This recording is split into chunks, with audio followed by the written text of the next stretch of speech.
May it please the court. My name is Eric Magee. I represent the appellate Juan Rene Molina, a deputy sheriff from Zapata County, Texas. Deputy Molina respectfully requests that this court reverse the district court's denial of his motion for summary judgment, which was based in part on his entitlement to qualified immunity. I think it's important to note at this point in the argument that the use of force that the plaintiff has alleged occurred, I've spoken to you longer than that use of force. The video in this case, this is a unique case where we have excessive force. It's a high-speed pursuit case, and we have a video. It only happened for 6 seconds, and the video clearly shows that. First, the district court failed to recognize that Deputy Molina's actions were necessary for the apprehension of Mr. Salazar, and that his action of using— Did the district court find that a fact issue on that point of whether or not he was in fact resisting, or a reasonable officer would think he was resisting, and also a fact issue on whether or not the taser was used multiple times after he was subdued, and those are both fact questions, and which make us not have jurisdiction? Can you address those points? Yes. The court did find that, and that's where the court erred, because in conducting that analysis of that a fact issue existed, the court did exactly what the Supreme Court has urged all courts not to do, is taking into consideration hindsight 2020 and going step by step through an analysis of a freeze frame type analysis of that, and then questioning the actions of Deputy Molina in this case. It wasn't a fact issue of whether it was used more than one time. The video clearly demonstrates that the use of the taser only occurred one time. Actually, I thought that the testimony in the case says that if they hold down the taser, that it automatically does it another time. And so we don't really know for sure how many times. Do we? Do we have analysis that shows the taser was only fired once? Am I wrong on that? Right. There's two different functions for a taser. One is that when you shoot the taser and the prongs leave the taser gun, it goes into that, and when you hold it down, it extends for 5 to 6 seconds. If you use the taser in what they call a dry stun mode, then you have to press it multiple times onto the person's physical body in order for it to activate. That's not the case here. We're not talking about dry stun mode. We're talking about the use of the prongs and the taser giving the electricity current between the gun, that charge inside the gun, and to the person's body. And so in the video, it clearly shows at the 6-minute mark at 13 seconds, Deputy Molina exits his vehicle. He begins the use of his taser at 6:14.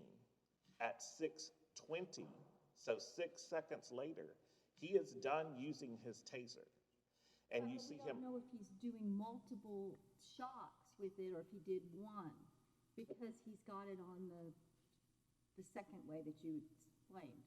The taser mode, right? So you can press it a bunch of times. It activates one. He's holding his finger down, so it's continuing to tase. Right, for that first trigger of 6 minutes, correct. The dry stun mode requires you to actually physically be present, touching the person. So you're saying if you just hold your finger down, you can never be liable for continuing to tase too long? I don't understand your point here. Help. Okay. I think when you look at the case law and the commandments that come down from taser, there is not a case even remotely similar to our case where it has clearly been established that this type of use of force is unconstitutional.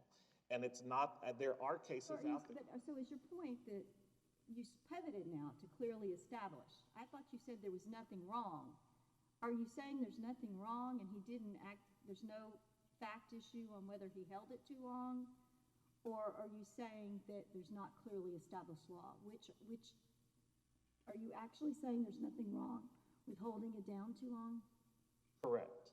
I am saying that, and I am saying clearly established. Okay. Holding it So down— you could hold it down all day And it No. would never be, because as long as you're not re-triggering it, it would never be. Is that your position? What is your position on when it becomes wrong? My position on when it becomes wrong is when there is no necessity for the use of the taser any longer. And so here, when you look at the totality of the circumstances that faced him that day, obviously using the taser, holding it down all day long, if the person has been handcuffed and So handcuffed is the bright line rule you want us to use. Until they're handcuffed. It's not until they're subdued, it's until they're handcuffed. Is that correct? That's the test that you believe is the law in this circuit? it depends on the facts of all the cases involved. If there's not been a high-speed pursuit chase and the person is just standing here complying with your orders and you use a taser, the use of the taser may not have been appropriate based on those facts and circumstances. He was lying on the ground with his arms spread out. Okay, by taking that analysis, that's taking that 20/20 hindsight approach. This has occurred for over 6 minutes and 13 seconds, a high-speed pursuit chase. This is a blink of an eye decision, that split-second decision of Molina putting his car in park, exiting the vehicle, to unknown individuals who have barricaded themselves in, someone who has led him on a high-speed pursuit chase through a neighborhood with a lot of individuals, highly populated area. He's driven over the curb multiple times. He's run through numerous stop signs on the video. A dog has almost injured Deputy Molina because he's run out in front of it. If he would have hit it, we probably wouldn't have apprehended Mr. Salazar. And then when he drives up and places his car in park, he sees someone running out of the car instantly. And an unknown plainclothes person in a red pickup truck barricade he and his subject off. He knows this is an area along the border where there's drug lords and cartel that run. And so now you want to stop the video and say he's laying down face down without giving any benefit to the fact that this decision was made within 1 second But that's what, of him parking the car. as a fact, that's one of the two things the district court found was a fact issue. And My review of the analysis of the district court is that they basically disregarded that because they freeze-framed the video, did not take the standard of looking at it in real time with all of the circumstances that had occurred. do you want to talk about clearly established law? And can you address Kinney v. Weaver, which says that the technology, it's not at issue, that you can't say, well, because they didn't have a lot of taser law, that you don't have exactly a case. Now, of course, we do have the Ramirez case, which cites Kinney v. Weaver that did occur before the 2014 incident. But can you address Kinney v. Weaver? Correct. For clearly established. I'm pivoting to clearly established because your time is dwindling, and I know we need to get to that. Thank you. So Kinney v. Weaver, I think you have to go back to the analysis in Morrow versus Meacham, which comes up with the 4 commandments when looking at clearly established law. And the first one is that in framing it in a constitutional question with specificity and granularity, not to define it with the level of generality. I think when you look at— When the person is subdued, you're no longer allowed to continue to you're not allowed to tase them if they are subdued, and you're not allowed to tase them once they are subdued already, to continue to tase them. That's the granularity. And I think that then you go to the 3rd commandment from Morrow versus Meacham, which is overcoming qualified immunity is especially difficult in excessive use of force cases. And that 3rd one is that it does talk about that that there is existing precedent squarely governing the specific facts at issues, which often turn on split-second decisions and blink-of-an-eye decisions. And that's where this is. It's not that there's a case that specifically has the exact same facts of a 6-second tasing. From 6:13 to 6:20 is the only time the tasing could have occurred. Counsel, can we pause right there? Because I want to make sure I understand something that came up at the very beginning of this argument. Okay. And it's a technological, factual question about the two different modes that a taser can be used. So let's ignore the dry stun. I don't want to talk about that. I just want to talk about using the prongs. When you were talking to Judge Elrod at the very beginning, what I understood you to say is that if an officer deploys a taser in the prong mode, that is, he's shooting the prongs out of the gun because he's not touching the suspect at the time, that the taser can only be used for 5 to 6 seconds? That is, like, no matter how many times you pull the trigger, when it's set to that particular mode, the electricity is only traveling for 5 to 6 seconds? There's a charge that shoots it off for that amount of time. And my 6-second analogy here is just based on the video itself. At that 6-second mark, you see the taser fall to Officer Molina's side. He's looking around to see who these individuals are that are showing up, all the headlights directly in his thing. You can tell that he moves the wires of the taser around the body, and he moves from the left side, which has his back facing people that he does not know who they are, around to the left side, and then he holsters the taser.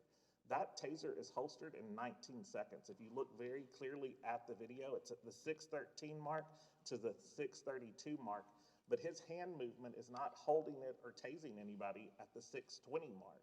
So your point is that we look at the video and we can tell it was 6 seconds, not that the taser was technologically incapable of deploying electricity for more than 6 seconds. And it can, yes. It I can, do okay. not mean to misstate that or mislead the court in any way. That I think Judge Elrod said you could hold it down and then a charge would continue, I guess, as long as the battery life of that charge would exist. Could you please address Ramirez, since you didn't want to address Kenny v. Weaver?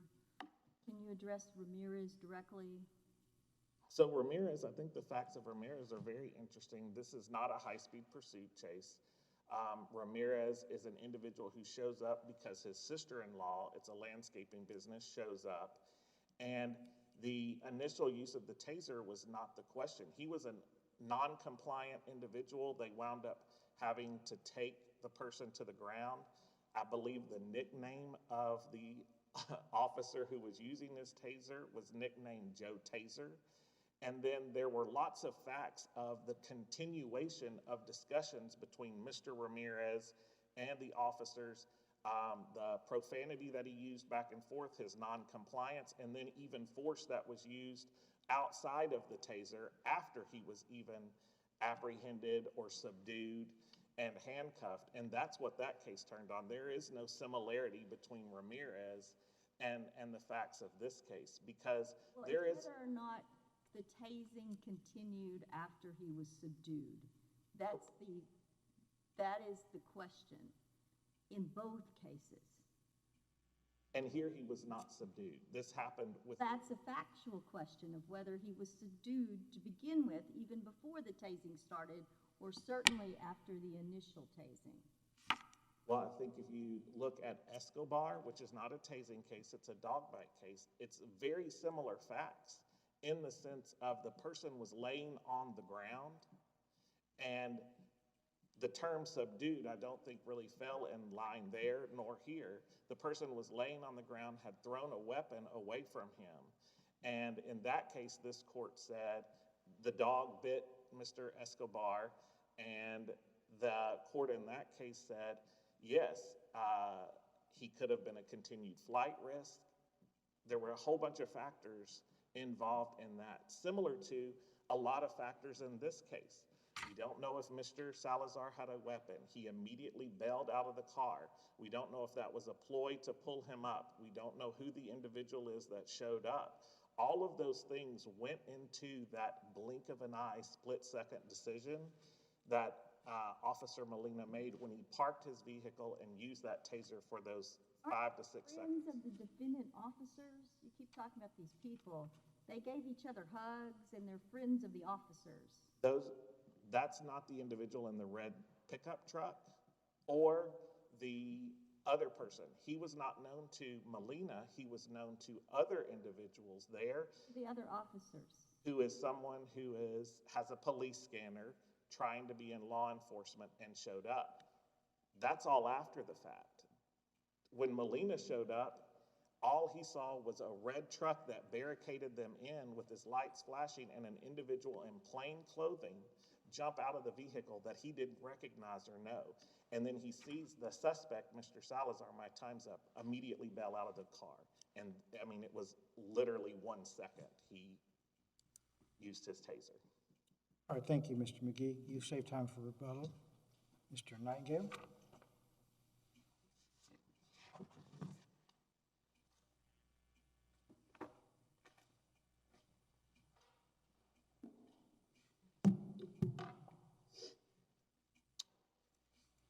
May it please the court.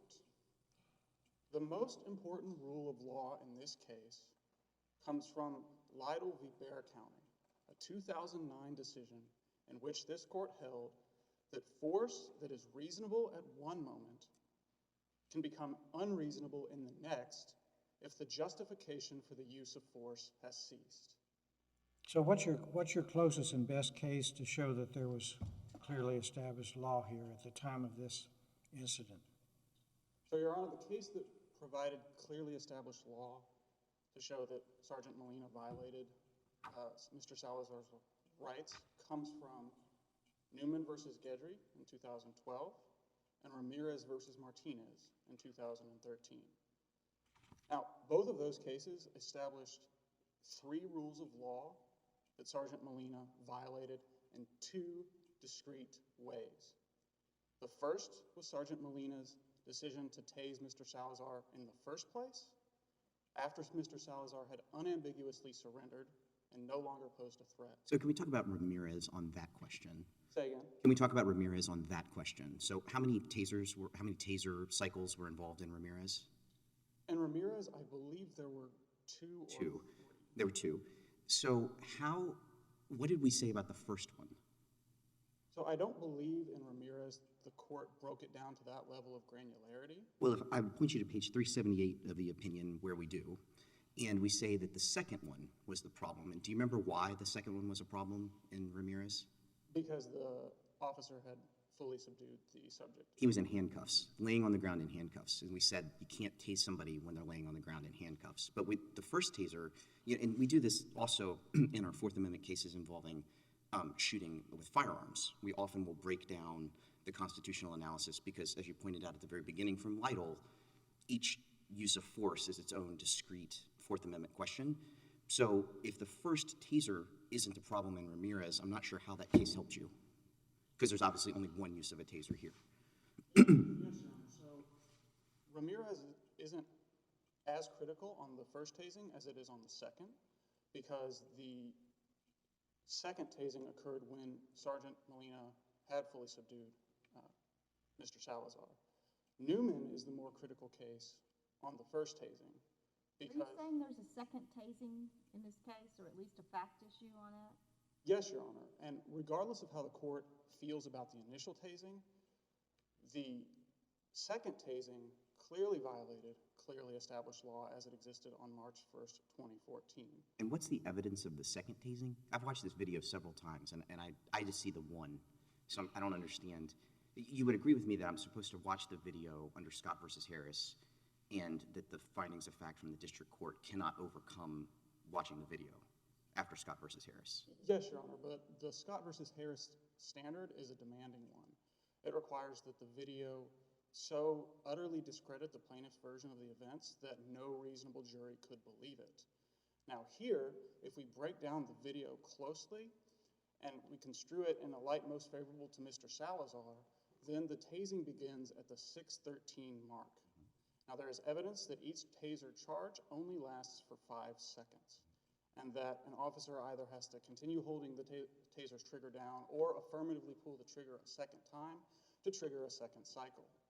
Now when you watch the video, because the taser charge only lasts for 5 seconds, construed in the light most favorable to Salazar, the charge would have ended at 6:18. But Mr. Salazar continues to move and writhe around on the ground until at least the 6:20 mark.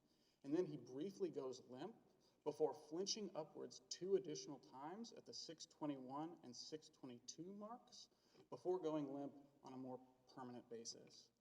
This led 2 witnesses who have extensive experience with taser usage to conclude that Sergeant Molina tased Mr. Salazar multiple times. Now, the jury is entitled to credit that testimony and draw its own conclusions from the video. But 613, did I understand, you said 613 to 621 or 622? 613 until 622, going permanently limp at around 623. Yeah, so the theory is that he did 2 5-second charges? Correct, Your Honor. But if you look at his hand, that's not, I mean, he has the first 6 seconds, he's holding it. You can see him holding the taser. And then after the end of the 6th second, his hand moves and he starts moving around. And so it's just hard to understand how you get to say, well, we should infer that there were 2.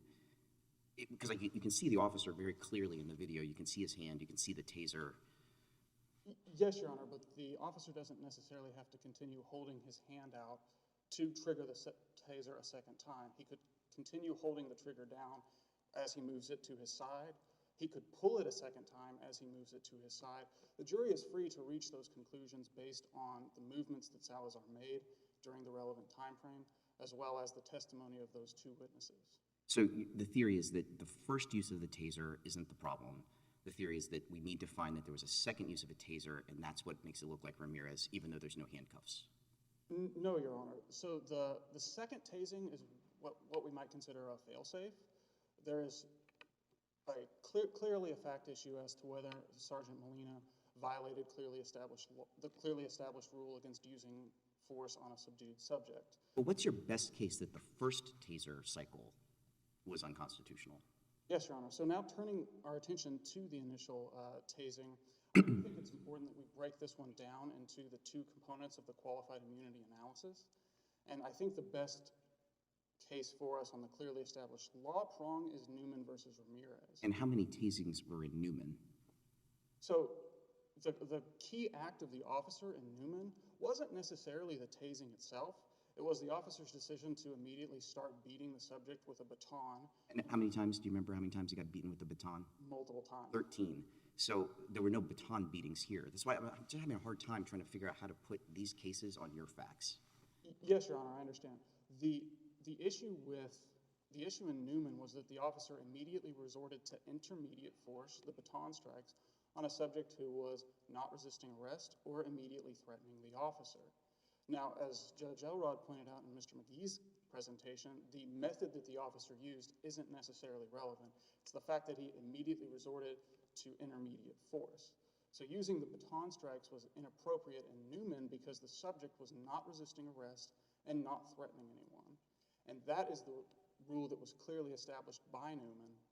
But you'd agree that your client was actively resisting arrest for a long... I mean, Newman was a passenger in a car. It wasn't even the one with the unpaid parking tickets, right? So that obviously you don't have that defense here. Your client was actively resisting arrest and then immediately stopped. Yes, and wants to get the benefit of the Fourth Amendment from the stop, but just ignore everything that happened before? Well, no, Your Honor. He doesn't have to ignore everything that happened before. But this goes back to the first prong of the qualified immunity analysis and examines whether a constitutional violation occurred.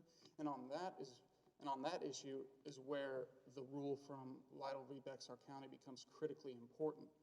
Because even though Mr. Salazar was resisting arrest when he was initially trying to evade Sergeant Molina in his car, Mr. Salazar's surrender gave Sergeant Molina sufficient time under Lytle and also this court's more recent decision in Amador versus Vasquez to determine that any resistance had ceased and any threat had ended. But that just begs the question, because, I mean, that's easy to say, and perhaps in hindsight, there's no way this officer knows that there's not going to be any further resistance, given that there had been a violent episode, namely a lengthy high-speed chase dangerously through a neighborhood. So this split-second decision by the officer, we can't just look later and say, well, you know, maybe he wouldn't have, I mean, maybe he would remain subdued. Yes, Your Honor. I appreciate that this was a highly volatile situation and Sergeant Molina had to make a quick decision, but we're not looking at it from a 2020 hindsight perspective. We're still looking at it from Sergeant Molina's perspective at the time. And Lytle teaches that we have to look at it at the moment that the taser was used. And at the moment the taser was used, Sergeant Mr. Salazar had unambiguously surrendered in the exact manner that, or in almost the exact manner that this court described in Escobar v. Monti, by dropping to his knees, putting his hands in the air, and then lying submissively on the ground. The only reason he didn't comply with any commands is that no commands were given. Because he'd been racing through the neighborhood. I mean, the thing, how long, in your view, does the Fourth Amendment, like when does the Fourth Amendment come into play such that it's an unreasonable seizure for the officer to use force? Like how long does the officer need to wait and make sure that in fact the suspect is surrendered before it would then become unreasonable for the officer to use intermediate force? Yes, Your Honor. So Lytle is what controls on that. Mm-hmm. Lytle says that 3 to 10 seconds is sufficient for an officer to appreciate that a threat has subsided and that resistance has ended. Here, Sergeant Molina had upwards of 8 seconds to appreciate that the threat had ended. Now, that doesn't necessarily mean that Sergeant Molina couldn't do anything, but what Newman teaches is that he couldn't resort immediately to intermediate force. He had to use measured and ascending responses in response to Mr. Salazar's surrender. This could have included verbal commands, negotiation, and lesser forms of physical skill, such as grabbing Mr. Salazar or attempting to handcuff him. But Sergeant Molina didn't do that. He resorted immediately to his taser. And I think it's important to distinguish the Escobar case on this point, Your Honor, because it is true that in Escobar, the sergeant behaved reasonably on a subject like Mr. Salazar, who had attempted to evade arrest initially and then tried to surrender. But at its core, Escobar is an immediate threat case. The court cited 3 specific factors that made the subject in that case an immediate threat despite his apparent surrender. The first was that the subject was explicitly suspected of a violent crime, assaulting his wife. The second, and more important factor, was that he had a knife within reach. So even though he'd surrendered, at any moment he could have reached out, grabbed that knife, and then stabbed either the dog or the officer. And then the third factor was the warning from the subject's mother that the subject would have to be killed in order to be caught.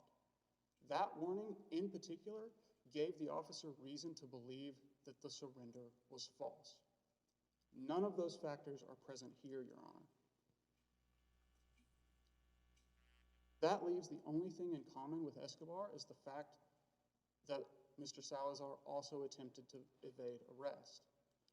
But this court has made clear, going as far back as Lytle, that flight alone is insufficient to justify the use of intermediate force on a subject who has stopped resisting, because otherwise it would give the officers an ongoing license to use force on a subject who was otherwise unthreatening because he was threatening earlier.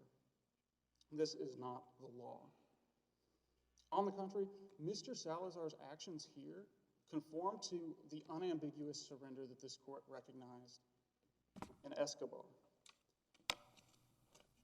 And analogizing this case to Cooper, Mr. Salazar's conduct was quite similar. He was not suspected of committing a violent offense, only speeding and evading arrest.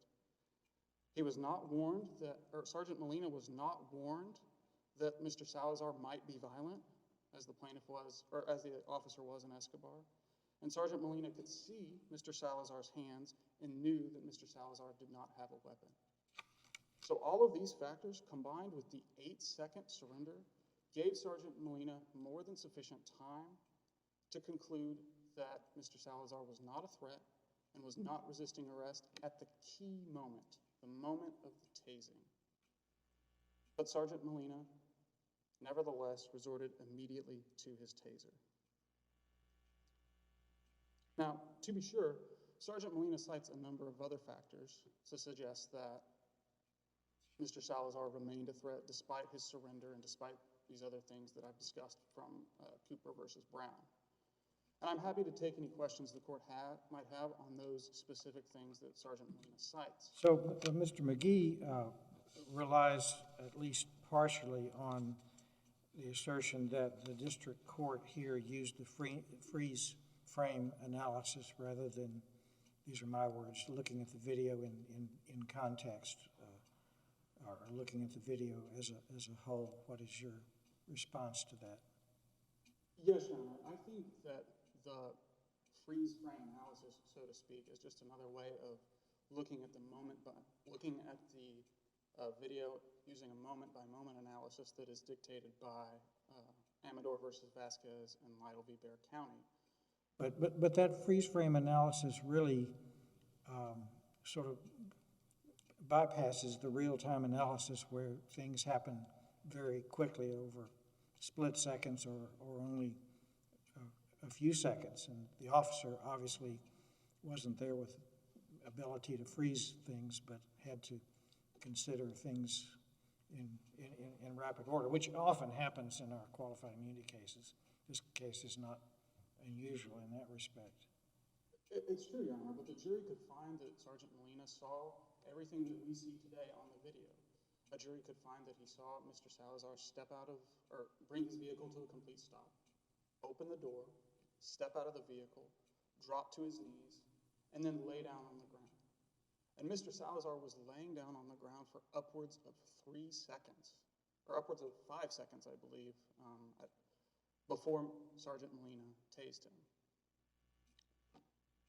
And that gave Sergeant Molina more than sufficient time under Amador and under Lytle to appreciate that the threat had passed. Yet, he resorted immediately to the use of his taser. Can you help me understand? I'm still struggling a little bit with Lytle, because obviously it's not a tasing case, it's a shooting case. And it obviously doesn't involve the fleeing suspect.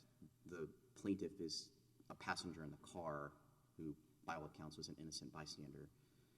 And so if the point of Lytle is to say, in the 3 to 10 seconds it took for the car to drive from a complete stop to 3 to 4 houses down the block, the officer should have known not to use a firearm, how do you get a constitutional rule that says after the suspect himself has been fleeing, as Judge Smith points out, through the neighborhood at high speeds and all this danger and et cetera, et cetera, et cetera, that intermediate force is somehow unconstitutional? You see, if one case is about deadly force and the other is about intermediate force, one is about 3 to 10 seconds in a car rolling 3 to 4 houses down a block, and the other case is about a man who may or may not be surrendering and you only know in hindsight.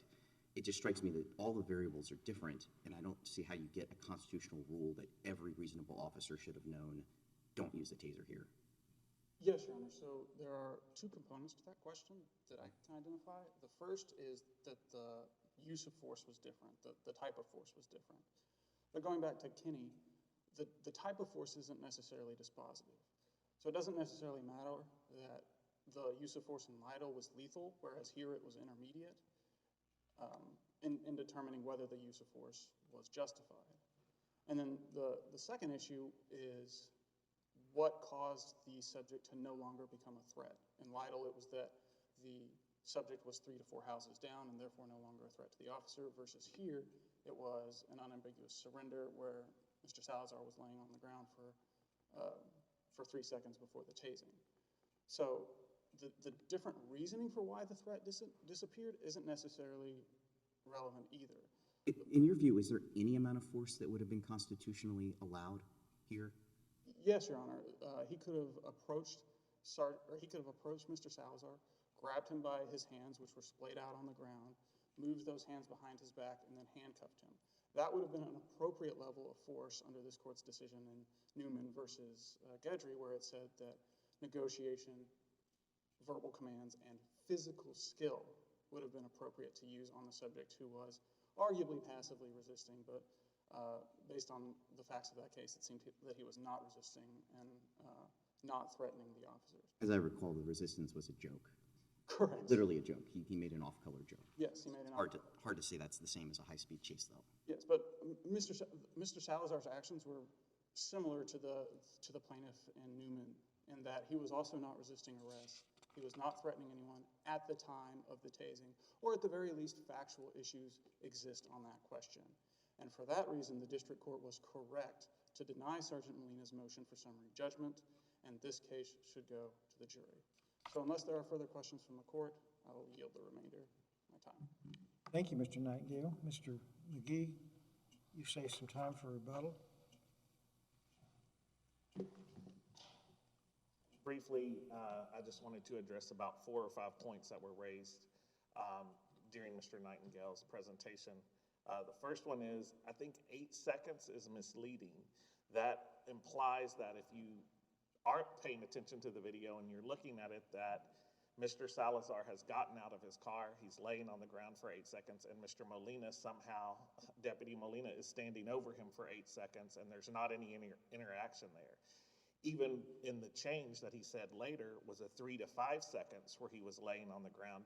Again, you have to take into context that Mr. Salazar has already come to the stop.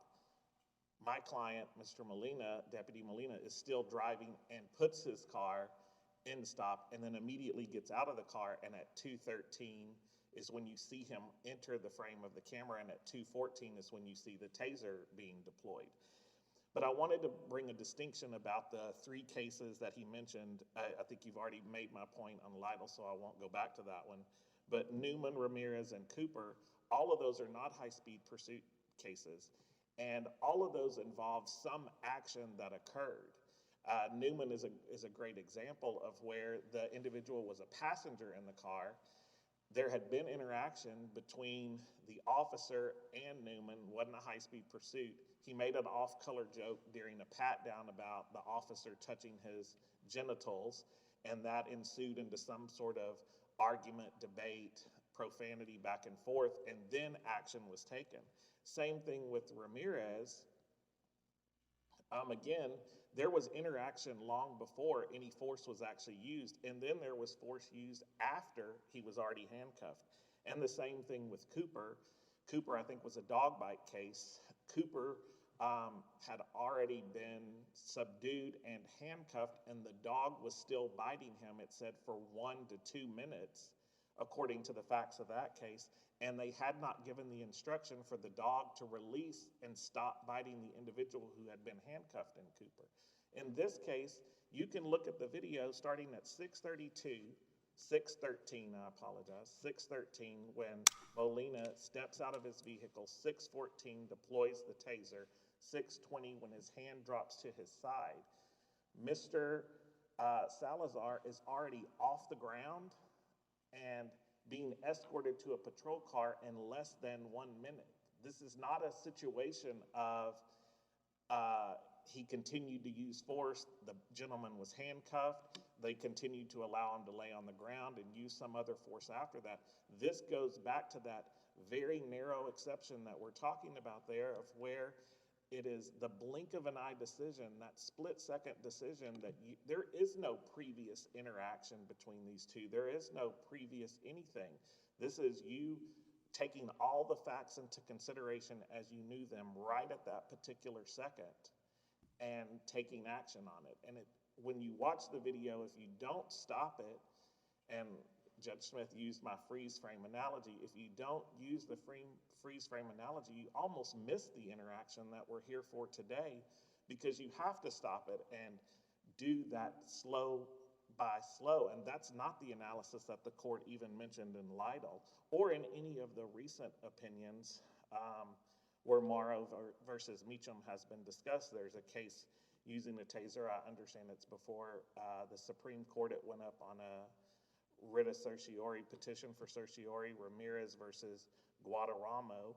That again was a taser case of where the person had doused themselves in gasoline, and then the taser was used and an unfortunate occurrence happened. That was just a very recent case from this court. But for all the reasons that I addressed in my initial oral argument, and then just coming back through how Newman doesn't apply, Ramirez doesn't apply, Cooper doesn't apply, Lytle doesn't apply, Deputy Molina respectfully requests that this court reverse the district court's denial of his summary judgment motion based on his entitlement to qualified immunity, render judgment in his favor due to his entitlement to qualified immunity, and that the plaintiffs in this case have not met their burden of proof once we raise that issue of qualified immunity. Thank you. Thank you, Mr. Magee. The case is under submission. Next case for today, Lopez versus